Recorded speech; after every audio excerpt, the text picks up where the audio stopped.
po jako akawuwo.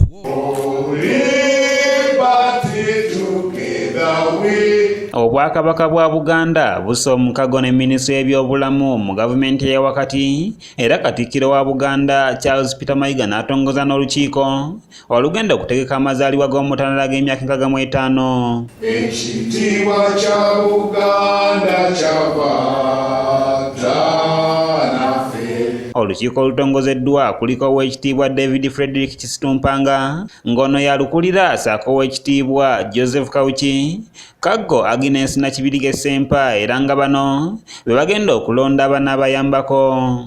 Akakiiko tuliko n'Oweekitiibwa Kawuki n'Oweekitiibwa Kaggo, tugenda kujjuzaawo olukiiko luno. Okusinziira ku komishona okuva mu minisitule y'ebyobulamu mu gavumenti eyawakati, Oweekitiibwa Dr. Richard Kabanda agambye nti omukago guno gugendereddwamu okutuusa obujjanjabi ku bantu ba wansi. Era buvunaanyizibwa bwaffe okulaba nti tujja eri Obwakabaka okwogerezeganya n'okukkaanya.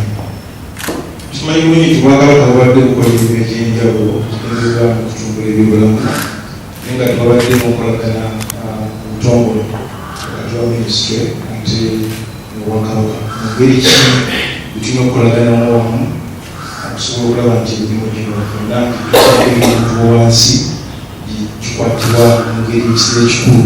Minisita omubeezi w'ekikula ky'abantu nga mwe mugwa n'ebyobulamu Oweekitiibwa Dr. Prosperous Nankindu Kavuma agamba nti Obwakabaka bwa Buganda bumalirivu nnyo okulwanyisa endwadde mu bantu ba Maasomoogi. Ffe ng'ekitongole ky'ebyobulamu eky'Obwakabaka tuli bamalirivu kyensonga gavumenti zeegoba nga tugoberera ennambika ze balina ne poliisi nga baziteekateeka naffe ze tugoba era omulimu tujja kumubuusa. Tuli bamalirivu mu ngeri y'enjawulo okolagana n'ekitongole ky'ebyobulamu ku nsonga y'okulwanyisa akawuka ka mukenenya n'okusomesa abantu ku nsonga z'ebyobulamu. Ssaabasajja atukubiriza tuteeke nnyo amaanyi ku kugema n'okuziyiza endwadde nga bwe tusobola. Tukimanyi. Ate ye ssentebe w'enteekateeka z'amazaalibwa ga Kyukyu omwaka guno Oweekitiibwa David Frederick Kisitumpanga yeeyanziza nnyo empologoma olw'omukisa gwamuwadde okutegeka amazaalibwa ge era bw'atyo ne yeeyama okutegeka omukolo gw'ekitiibwa. Tweyama nti tujja kukolerera omulimu omulungi nga bulijjo, amazaalibwa ga baffe gajjukirwe era abantu bonna basanyuke nga twebaza Katonda okuwangaaza Ssaabasajja Kabaka. Mu kwogera kwe, Kamalabyonna wa Buganda Charles Peter Mayiga agambye nti kino si kya kusanyuka busanyusi wabula kino kirina ebyafaayo era tukuza amazaalibwa okusobola okujjukira ebyobusika byaffe wamu n'okulaba ng'enteekateeka mu Buganda zigenda bulungi mu maaso. Ssaabasajja Kabaka ajja kuweza emyaka 65 era mu Buganda tukuza amazaalibwa ga Kabaka, si kusanyuka busanyusi, naye okwejjukanya engeri y'Obwakabaka gye butuyamba okutegeera ki kye tuli, okutegeera nti tulina ebyafaayo,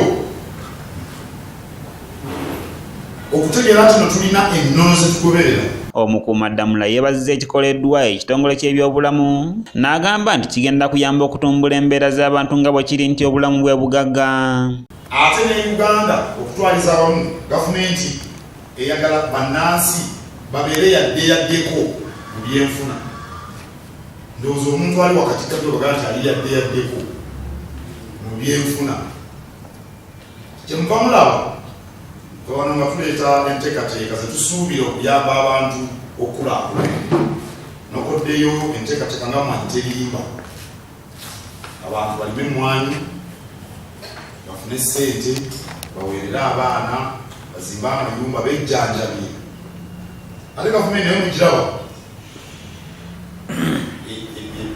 eyaniriza bamusigansimbi abazimba amakolero, enoonya obutale, ezimba enguudo, naye byonna tebijja kubaako gye tutwala.